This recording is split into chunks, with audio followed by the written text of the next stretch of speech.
Ay, baka ikay mapaso ha. Ay, wag na pilitin bumaba.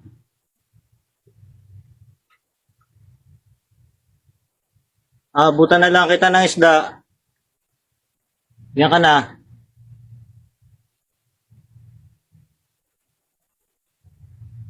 Pipilit bumaba ya. So, mahirap naman ho at magdadalwa na, magtatatlo na po sa atin eh. Kaya lang, nakakaawa naman. Kanina, naiyak din kanina. Gusto yata bumalik sa taas. Eh, ngayon naman gusto niya bumaba dito. Nakakaawa naman.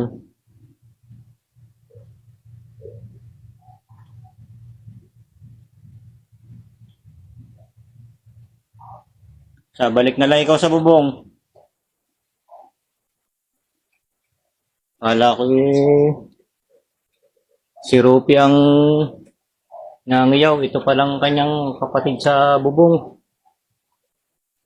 Sige, wag na pilitin bumaba at may ano dito, may niluluto.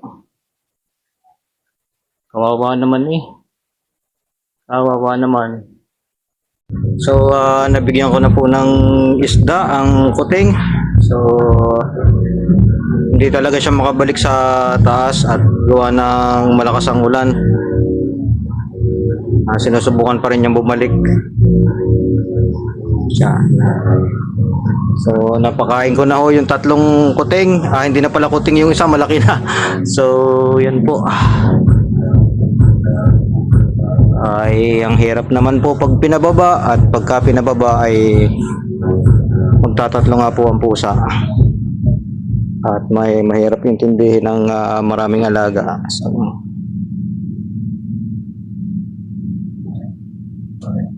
sana okay na siya. Kaya lang wala siyang tubig. Rupi, kawawa naman ang iyong kapatid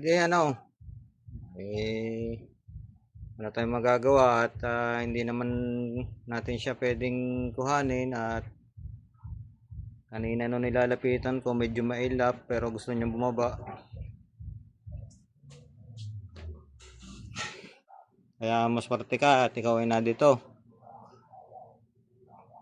Bago minsan naman ikaw ay nag-iinarte. Tapos ikaw ay kulit na kulit pa. Nung una nagmamakaawa ka pang pumasok dito. Oh. Opo. Ayaw mo nang binibidyohan. Sige at i-off ko na at ayaw mo yata nang binibidyohan.